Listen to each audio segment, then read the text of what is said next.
and good afternoon. I welcome you all to my presentation in today's LunchMAR session.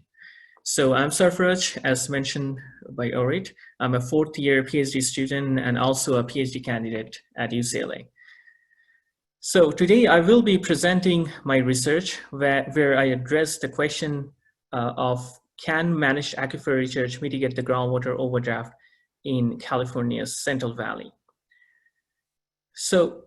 So I have, so what I did in this presentation, so one of the work I have been doing throughout my PhD is trying to understand how much groundwater have changed over the past and what is expected in the future. And one of the question was how this overdraft can be mitigated. And there came this research question, which I'm going to present today.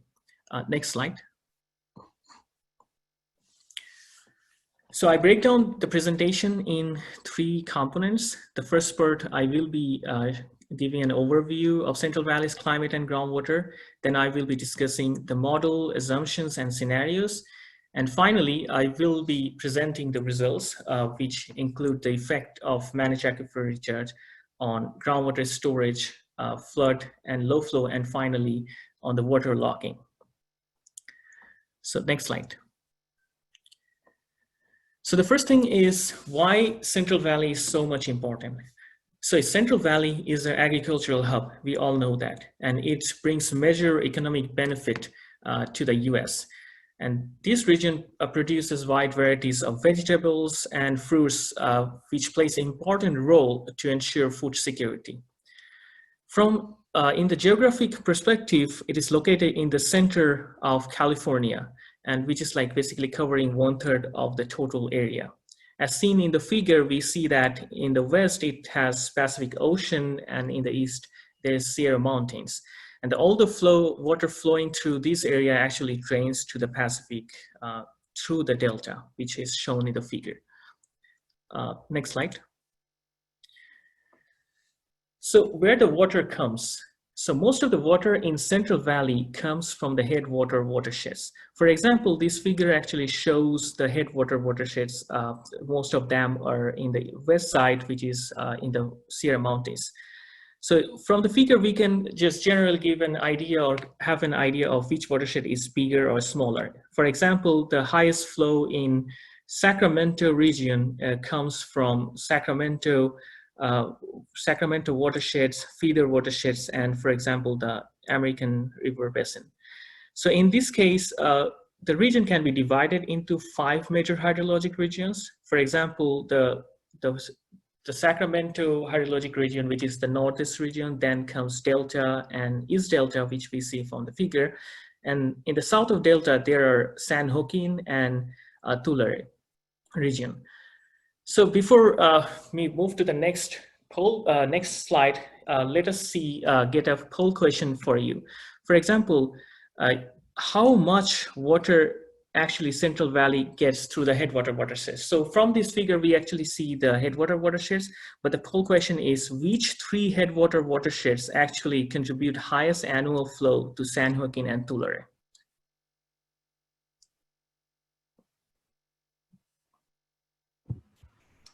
So everyone should be able to see the poll question, and would love to get your answer to that. Yeah, so this is like a general question to get an idea of the headwater watersheds, because we see like there are plenty of them, and some of them actually contributes more flow to Central Valley and some contributes less. So to give a head start, who gives more water to the Central Valley? For example, what happens in San Joaquin and Tulare? All right, so we still get people responding to the question. We'll give you 10 more seconds and then I'll publish it.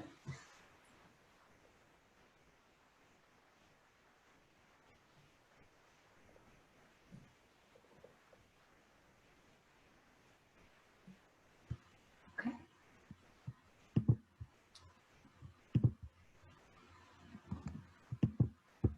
All right, so here are your results. I think you can probably see that. Great. Yeah, so the idea is like the Merced, Tuolumne, and Kings River generally have a highest annual average inflow to Central Valley. from the headwater watersheds for San Joaquin and Tulare regions. So next slide. So now let's talk about the climate and the water use. So the climate in Central Valley is diverse. The north is wet and the south is dry. Also, it has a Mediterranean climate, which means almost all the precipitation here occurs in the winter, and the summer is really dry.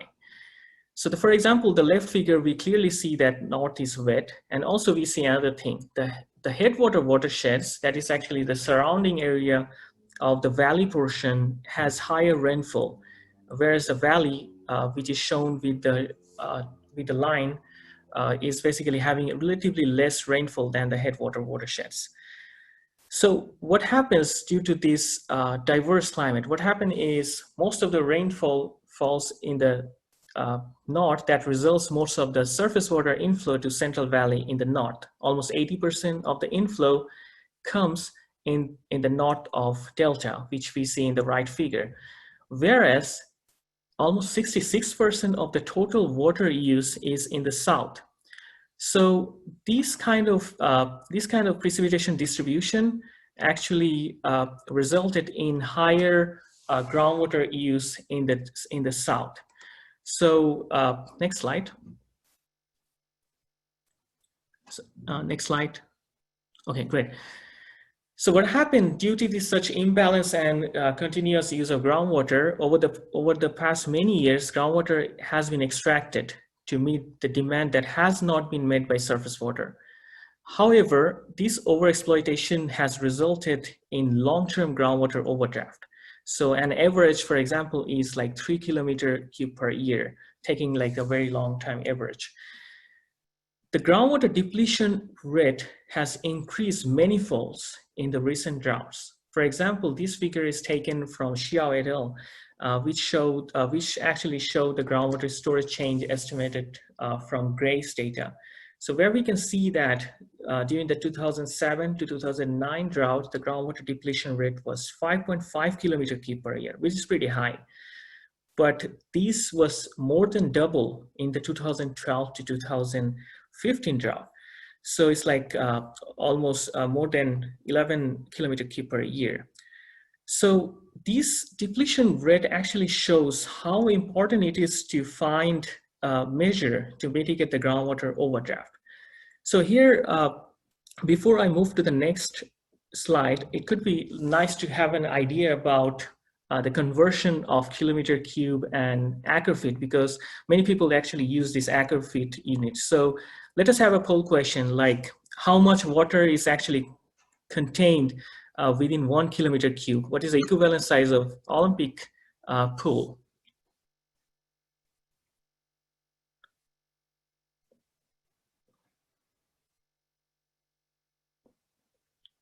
So this is like trying to give an idea about the conversion or how big actually 1 km³ looks like. So to get a sense how big it could be. So for example, if it's like 3 km³ per year in a very long, like per year groundwater loss, like how big it is. We still have people answering the poll question, and I'll share that with you so you can see where everybody's at in a minute. So I'm just going to give it 10 seconds for everybody to make their estimation.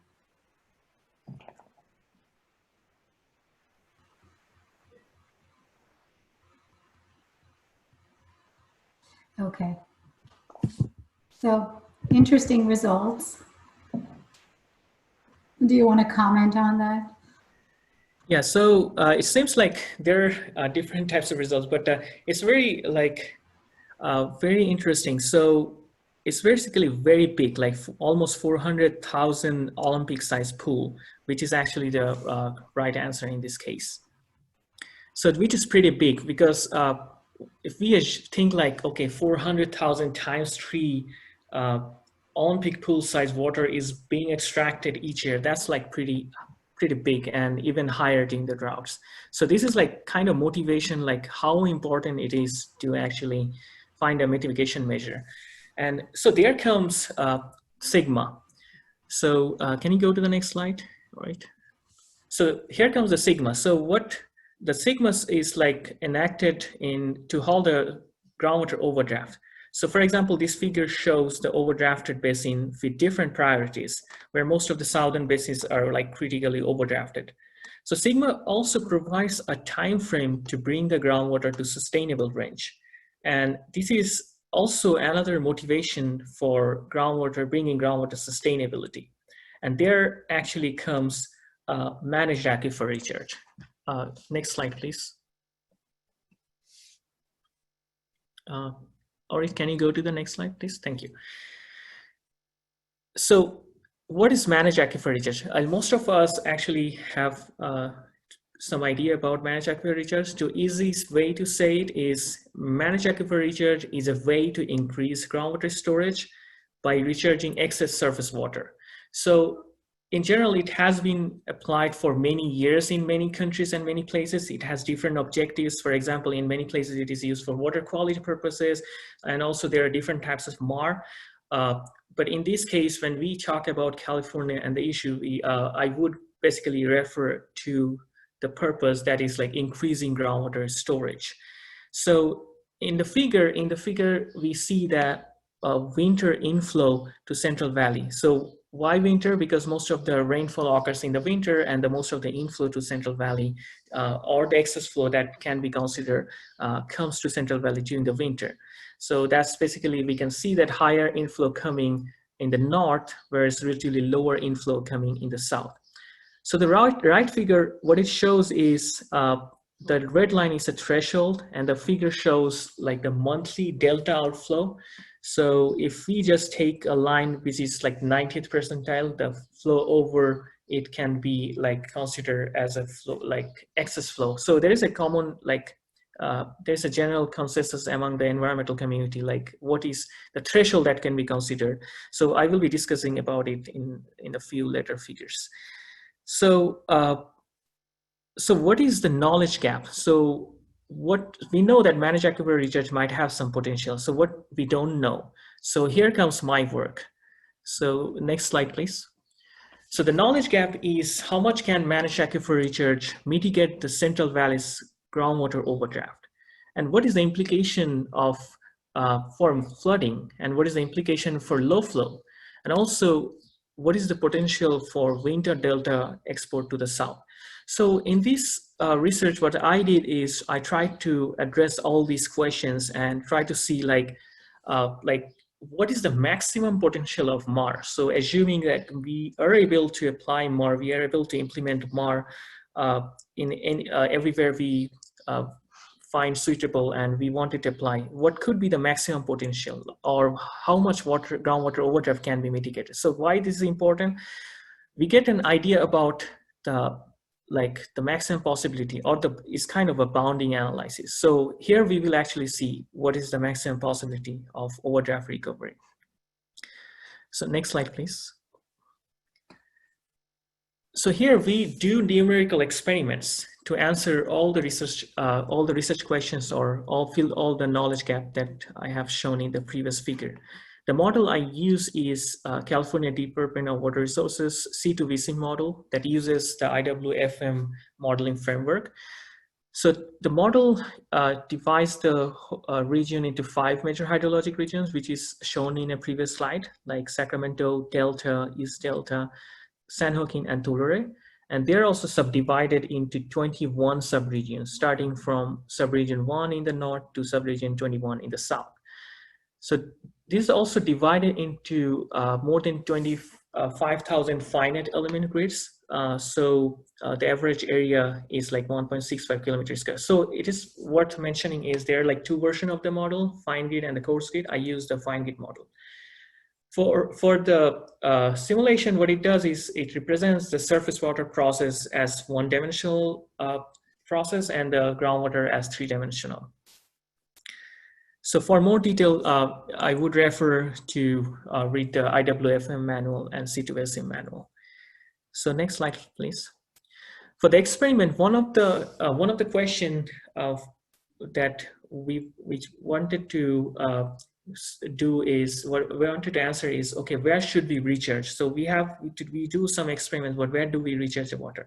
So we use a map by Dr. Ojin from UC Davis, the SAGV map. So it actually categorizes the whole Central Valley region based on the suitability for recharge, like MAR. And to be optimistic, what we did is we took the excellent, good, and the moderate good sites for recharge. So what we did is we actually applied the MAR in these sub-B categories that is shown in the figure. So next slide. The next thing we had to decide is how much water to be applied for MAR. So as said before, it is a common consensus that flow over 90th percentile can be actually safely applied for MAR in a given region. So I also attended the flood MAR forum. I remember it was also one of the questions raised by the audience, and it was also suggested like more than flow over 90th percentile can actually be used safely for MAR, since we know there are like water rights and lots of other issues, but 90th percentile threshold could be a safe range. So what we did is we experimented different scenarios, and one of the scenario is a threshold 90th percentile. So basically what it means is in a given stream a flow over 90th percentile is applied for MAR. So to be optimistic, we actually tested another scenario, which is basically 80th percentile. So basically, if you look at the right figure, the horizontal line, which is for one case is 90th percentile, and flow over 90th percentile is applied for MAR. The other scenario is basically 80th percentile, which actually lowers this threshold. In this case, we actually subdivided this scenario into two more scenarios. That is like a secondary case, secondary condition. For example, how much water, how much more depth of water can be allowed to be applied. For example, in a 90th scenario, I have like so much water. If I apply all, that will be like 100 feet depth. But to constrain that, the secondary constraint is like maximum 2 feet of depth and the 10 feet of depth will be allowed. So basically, this is another two scenario. So so what happened is, if we go to the next slide, for example, we have four scenarios. So one is allowing flow over 90th percentile to be diverted, but allowing maximum depth of 2 feet. Another is flow over 90th percentile to be diverted, but maximum depth applied is 10 feet. Similarly, these scenarios are called R90 2 feet and R90 10 feet. Also, I named the scenarios, other scenarios that uses R80 80th percentile as R80 2 feet and R80 10 feet. So four scenarios have been tested initially to see the maximum potential of MAR. To know how much water has been allocated for different scenarios, so this table shows actually how much water has been allocated. For example, just looking at Central Valley, that is the bottommost row, in R90 2 feet scenario, the water that is allocated over entire Central Valley is 1.25 kilometer cube, whereas R80 10 feet is 4 kilometer cube. So this gives a general idea. As expected, more water is allocated for Sacramento compared to San Joaquin and Tulare. So here's a poll question for everyone to get an idea about how much water is actually leaving Delta. So the question is, how much water Delta receives annually during 1960 to 2015? So this is just to get an idea about how much water actually Delta got during like these 56 years. So that gives a sense of these allocation values.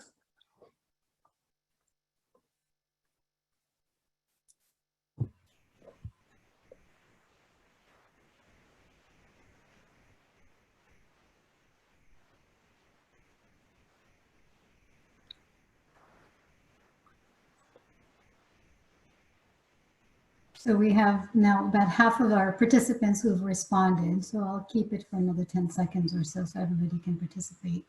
Yeah, sure.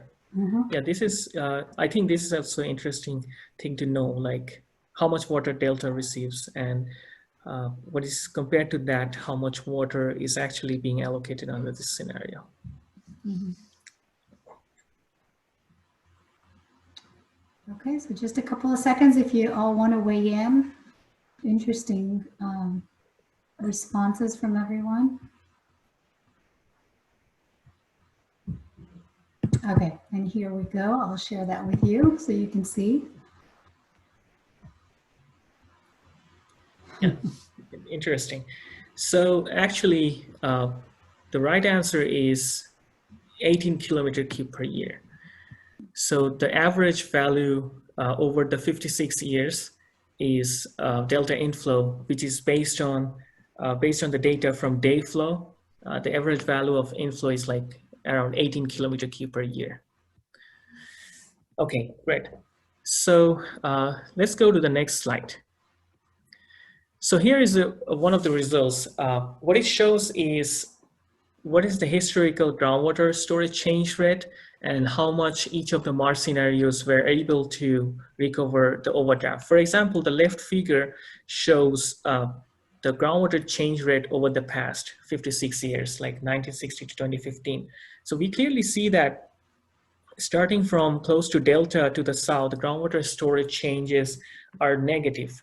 So if we take the average over this 56-year period, the groundwater change rate is like 3.1 kilometer cube per year. And the worst case is, for example, subregion 18, which to get an idea sense where it is actually located near Kiowa River. And also, if you are interested to know where is Merced River, so Merced River is basically in subregion 12. So for example, the American River Basin is between, American River comes between subregion 7 and 8. So this is like a groundwater storage change. So the right figure, the green ones, shows the percentage of groundwater overdraft that has been recovered. So there is an important thing to mention is in the left figure, we see some of the north regions actually don't have a long-term groundwater storage loss. So in that case, the percentage on the right figure actually shows that the percentage is groundwater compared to the historical changes over that period. But anything that is red in the left figure, on the right figure, the values indicate what percentage of the overdraft recovered. For example, if we look at subregion 13, which is in the right figure, we see the value 1, 2, 1 or 2, which means 1% or 2% of the historical overdraft has been recovered by these MAR scenarios. So we clearly see that a higher percentage recovery in the northern part where the overdraft exists, but the southern part actually don't have much recovery. So the key reason is what we found is the large volume of overdraft in the south, whereas the headwater inflow that is available for recharge is not enough to recover such peak overdraft. Can you go to the next slide? So for example, if we take the regional average, so here we see that the bar plot for like Sacramento and East Delta combinedly on the left bars, we see that like pretty high percentage of recovery in case there is a recovery, there is an overdraft. But in San Joaquin and Tulare is pretty low. In San Joaquin, the recovery is like only 3.2 to 7.8%, whereas in Tulare is 2.7 to 3.2%. So which makes the overall recovery in Central Valley ranging from like around 8.9 to 22.2%. So this actually shows like as we said, we are trying to see the bounding condition, like maximum potential, and where we find this recovery rate, which is like in San Joaquin and Tulare is pretty low. So to see how actually this problem can be solved using MAR. So we try to see more like additional scenarios to see actually how we can actually recover this overdraft in San Joaquin and Tulare. So next slide. So what we did is we find that after applying these MAR scenarios, there are excess water even after applying MAR that is leaving the delta. So the net volume of this flow can be like 2.2 kilometer cube per year. So what we did is we like tested additional scenarios, like transferring this water to San Joaquin and Tulare to the recharge sites and distributing uniformly. So these gave a significant recovery of groundwater. For example, if you remember, like for example, in this graph that is showing the overdraft recovery, the southern part is having significant amount of groundwater overdraft being recovered. For example, in some case, it was like almost 0% or close to 2%, where it is now like 74% or 41%, which is like a big portion of the overdraft can actually be recovered through this scenario. Comparing the overall result in the bar plot shown in the right figure, we see that compared to the our 92 feet scenario, our 92 feet water transfer scenario like increases the overdraft recovery from 8.9% to 63%, which is pretty high. So this is like an additional scenario which was pretty promising to recover the overdraft. So after this, what we try to see is what are the ancillary benefits, what are the additional benefits of MAR, which is like what is the benefit on the low flow, what is the benefit over flood risk and other factors. So which has been shown in the next slide. So for example, looking at the low flow augmentation. So when I say low flow, I mean is taking the summertime flow. So comparing the summer flow in the streams in each subregions and trying to see like what percentage of this stream flow increased compared to the base period and after MAR. So what we find is like, for example, there are like 3 groups of results presented, like for all the years average, for only the drought 2007 to 9, and for only the drought of 12 to 15. So we clearly see that there are cases where the low flow actually increased, and which is pretty high in the north. For example, looking at the Merced, which is if you look at the, for example, if you look at the middle in the 4th figure from the left, so the region in the middle that is kind of yellowish, that is showing, that is actually Merced, that is downstream of Merced. So that's also showing some increase in low flow. So this is also promising, so the implication of this figure is that MAR helps to increase the summertime low flow. So if there were MAR, the amount of stream flow in the river during the summer would have increased. So this is the main implication of this figure.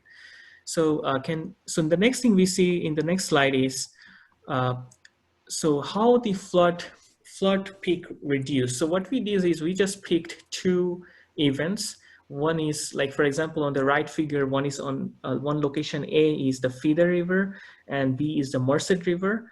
So for the Feather River, for example, we took the 1983 flood period, and which is the flood return period is 28 years.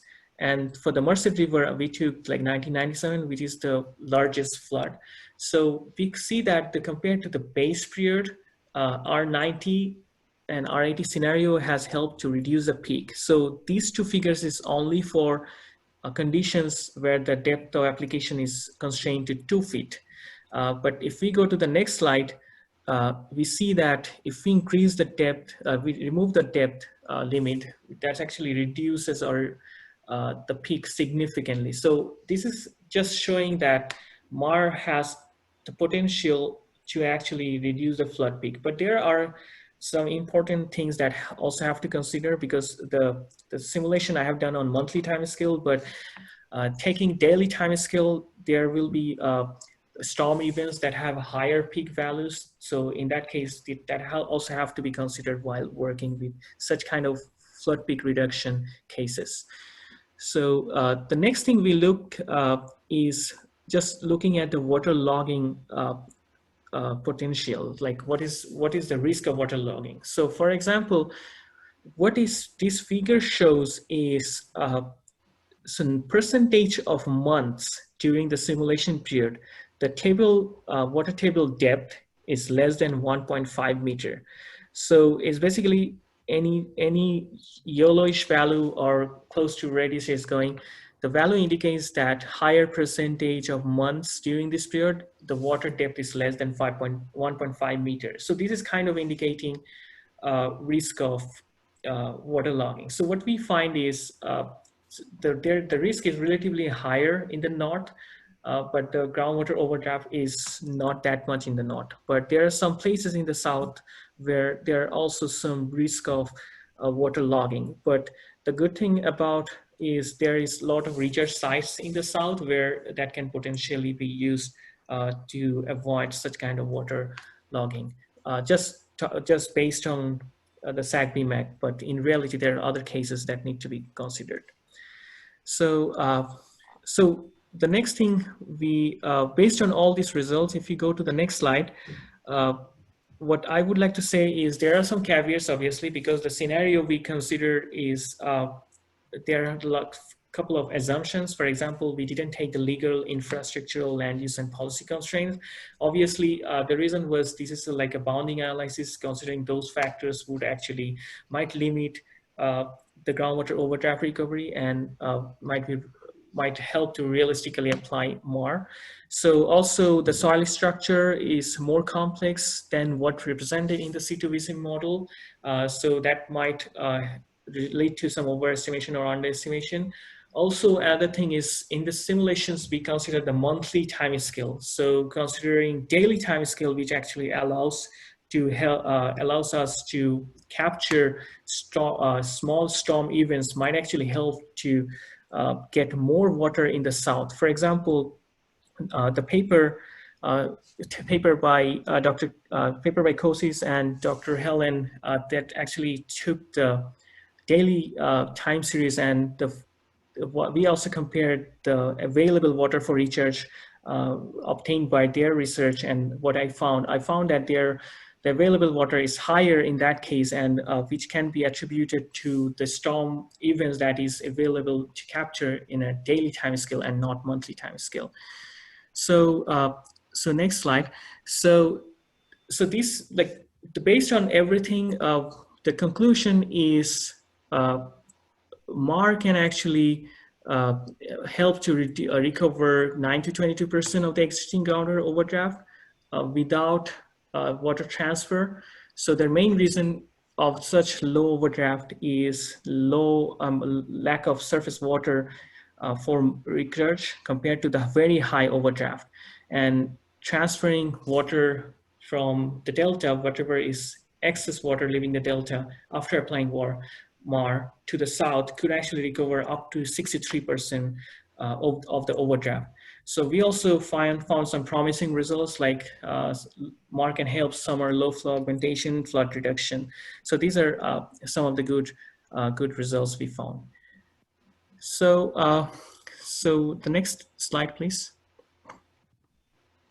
So also finally, I would like to say that I would like to thank the funding agency, the UC Lab Fiscal Robotic Project, and also Professor Dennis is working with UC San Diego. So also thanks to them. So finally, I would like to say that the paper has very recently been published. So if you read the paper that is published in WRR very recently, like 22 July, so the paper has even more scenario and 22 June, and the paper has more scenarios and more discussion and some critical assessment that I haven't presented here. So I would encourage everyone to read the paper. And finally, I would like to thank everyone for being here. And there is a poll question for everyone. So since I'm a PhD student, I'm working on different research questions. So as a part of my PhD, I will be working on more issues related to groundwater overdraft. So I have listed down some of research questions that I'm willing to address, but it could be nice to see what people are thinking and which is more important. And thank you very much for being patient. Thanks, Sarfaraz. Thanks for a great presentation, going through all the steps of your research and some of the conclusions. There seem to be several comments and questions in the chat, some of which you've addressed as you've gone through your presentation, but some I think can generate a nice discussion. So I'm going to give a few more seconds to the poll so you can get the opinions of participants on what you should tackle next. If people can respond to the poll, that would be great. I'll wait a few more seconds, I'll publish it, and then Jenny, we can go to you for to read some of the comments and questions. Great. Okay. All right. Great. Yeah. So, yeah. Yeah, I see a couple of questions up there. All right. So if anybody else wants to weigh in on Sarfaraz research, that'd be great. Okay. Here you go. I'll share the results.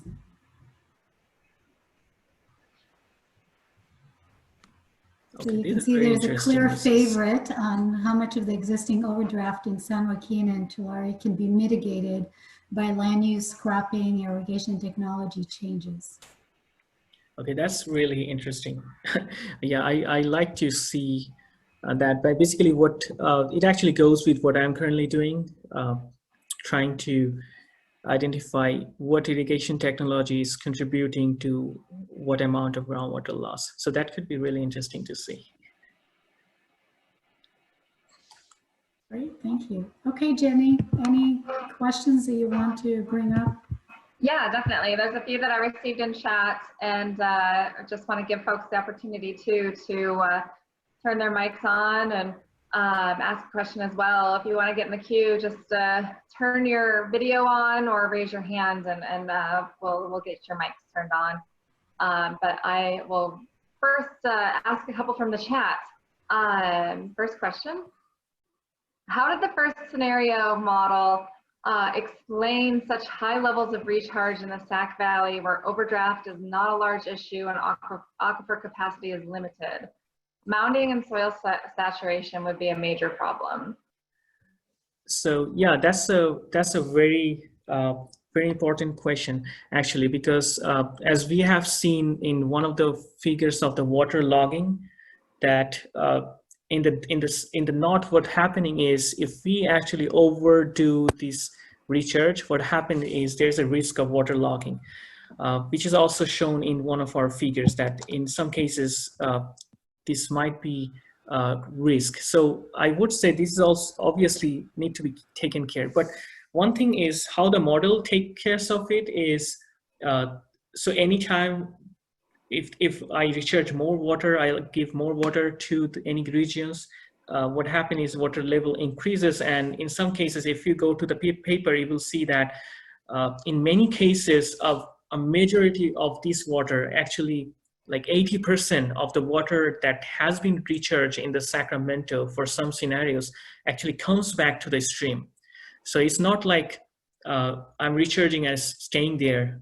It's actually coming back, because there's a lot of factors that contributes to this groundwater recovery, like the head difference between the stream and the groundwater level and other factors. But this is correct. I mean, what happening is even I recharge, that's not actually helping to increase like groundwater storage above the limit. That's actually coming back, and soil is actually getting saturated. So that has been addressed in the paper also, like showing how much water is returning back to the stream and what is the water logging issue. Yeah, thanks for the question. We've got a couple questions as well on the assumptions for delta conditions. So how did you consider environmental flows, turbidity constraints, pumping capacity, system conveyance in your analysis? Yeah, thanks, Michael, for a great question. So actually, this is one of the question I got from the reviewers.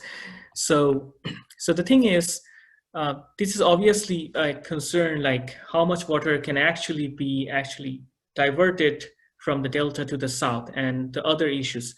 So what I would say is the purpose or the scope of our work was to see the maximum potential, or you can consider it as a bounding analysis, like how much you can actually recover, considering a threshold of 90th percentile. So, so the thing is, if you look at the delta outflow, taking 90th percentile threshold, there is like the delta outflow is still very high. It's not like decreasing so much. So I would still suggest that more study is required to actually see what is the implication of such 90th percentile or 80th percentile threshold water diversion on the delta turbidity and the transfer function. So I would suggest more studies needed on the impact on delta hydrodynamics. But in my, like, from my perspective or my place, what I did is try to see taking the safe amount of water and assuming we are able to transfer that water, what could happen. So obviously there are constraints, like might be like there are conveyance constraints and others, but that should need more study to see, like more detailed study of the implication of existing structure or potential structures. So yeah, so that's kind of obviously one of the limitations of this study. Thanks. There's also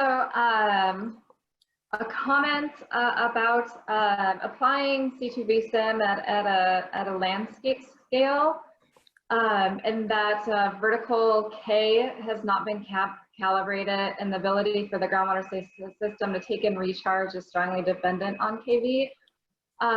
Did you address that, or did that come up as a limitation in your study? Okay, so this is Professor Dr. Graham Fogg. So, so the thing is, yeah. So what we did is, yeah, this is obviously one of the most important question, I would say, because I have been reading Professor Graham's paper, and this is one of the very important issue that has been shown in the paper, is how these the soil, this hydrogeologic stratification and the geologic architecture is playing a role in the efficiency of MAR. For example, in some cases, it is seen that some region might have higher vertical conductivity in some places, whereas the total efficiency depends on the whole vertical column of the KV. So in this case, what we did is we actually didn't calibrate the KV. We used a base model by DWR, and so this is one of the limitation of this study, as I also mentioned in the limitation, that is the model representation of the soil distribution and the KV. So because that hasn't been done in the model by DWR. But what we did to see what happens is we did some sensitivity analysis and try to see like how much that varies. Like if we take different like recharge side, and if we take different amount of water, what is the recharge rate? So we did some sensitivity analysis to get a range of values, but we haven't actually recalibrated the model. We just used the base model by DWR. But I would say that is something very important. I mean, that is very important, need to be addressed sometime in the future, like doing more detailed modeling. If I could add something, Jenny. Yeah, first. Yeah, I think, yeah, it may or may not be important, depending on what you're doing. But here, I think, especially if you're using the SAGB index map, which is an excellent soils map for indicating more favorable places for recharge, the C2V sim model, the vertical K is just, it's assigned a kind of a gross average. But if you're using SAGB to try and allocate recharge differentially based on those soil indices, that is actually inconsistent, even more inconsistent with the C2V sim model. Because the only thing that would make sense in the context of that C2V sim model for a recharge scenario would be putting the recharge source water everywhere. Exactly. So there's other subtleties like that, but I think like a key limitation is, you know, water available south of the delta, and I think you show that pretty well. Yeah, thank you. And I appreciate, I mean, I remember your suggestion during the AGU. So we had a talk about this issue. And yeah, I tried to address most of the thing as much as possible. Well, great work. Thank you. So any more question? There's another question and then a comment in response to the last poll. The last question, did you apply the 80 and 90th percentile flow thresholds on every tributary in the Central Valley? Yeah, exactly. Yeah, so what I applied is on every tributary. So what I did is for any subregion, that is like any river is flowing through a subregion, applied that on that river so that the water from that river could be applied to the surrounding subregions. So basically it's not from one location, it's basically throughout the Central Valley to every tributaries, major tributaries basically. Great, thanks. And then in response to the last poll about what could possibly be a next step, there's a comment. This person would like to see a consideration of how low income and water stressed communities could benefit from recharge in locations where groundwater levels or groundwater mounding could keep local wells wet. Yeah, that's an interesting thing. Yeah, I haven't worked much on this related, like how this related issue, but I would definitely try to incorporate these in my next work that I'm currently doing. Obviously, thanks for the suggestion, Mike. All right. Ari, do we have time to do a quick check if there's any folks on the call that would like to weigh in or open their mics up? Yeah, we definitely have time for some open mic. If anybody wants to just broadcast any interesting things they're working on or any upcoming events or talks that they would like to recommend for others, that would be a perfect time to do that. And again, you can do the hand raise in the participant panel or you can put it in the chat, but we'd love to be able to hear what else goes on in everybody's world.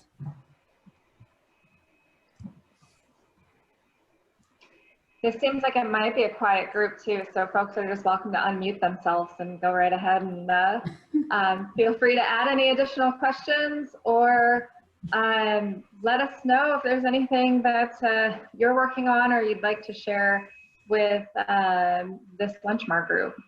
Hi Jenny, this is Abdul. Hi Abdul. First, I'd like to really congratulate Sarfaraz. I am a 1982 Bangladesh University Engineering and Technology alumni. So I feel really proud that he has done such extraordinary work with managed aquifer recharge and its potential for California water management. But my question though is, you looked at historical conditions, I believe from 1960 through 2015. Any plan for expanding the work, looking at even a few future climate change scenarios, just to get a sense of how the recharge potential decreases or increases, or how it is impacted as a result of future climate? Thank you. Okay. Yeah, I thank you very much. I didn't know. I will get someone from the same alumni. So thank you very much for informing me that. So that's a very, very good question because, I mean, Professor Graham already know that I have worked on a climate change impact on groundwater storage change in one of my previous papers. So in one of my previous papers, I tried to see how much groundwater is going to change in the future, like projected by different climate change scenarios. And the worst scenario is by the end of 21st century will be like 2 kilometer cube of water, like additional water will be lost at the end of the century. That's the worst scenario. So the way I am doing, I have divided my work is first looking at the historical groundwater change, then future groundwater change expected. Then I came back and tried to say, okay, if we were able to establish MAR, how much of this historical groundwater loss could have been mitigated by MAR? So one very good potential future research obviously could be how we can use MAR to actually take care of that additional 2 kilometer cube per year groundwater loss, especially as we know that one of the impact of climate change is the shift of seasonality, like more winter flow coming in and less summer flow. So our current reservoirs might not be able to actually store that extra winter flow that is going to come due to climate change. So in that case, MAR is really a natural storage, natural reservoirs which can be used. So I haven't done anything related to that, but I have like my hypothesis is that obviously MAR should be a good option because, as I said before, more inflow is coming in the future and the existing reservoirs won't be able to take care of that. In that case, if MAR can actually store that water, otherwise we all know that water will just go out of Delta without being used. So MAR should be able to reduce the impact of climate change. Without doing analysis, I can say that. I mean, my hypothesis is that. Thank you. Thank you. I don't see any other mics open or cameras on, so I think we'll wrap up there. If I can ask everybody to give Sarfaraz a Zoom applause with your reactions button or just visually, that would be great. Thank you very much. A great work, very interesting talk. If you're willing to share your email, we can extend any other questions your way and continue the conversation. But thanks all for participating in another LunchMAR. We'll see you in a month. Have a good holiday weekend. And I think Arit's going to close with one last poll. Thanks, everybody. Thank you, everyone. Thank you. All right, and thanks for answering the poll.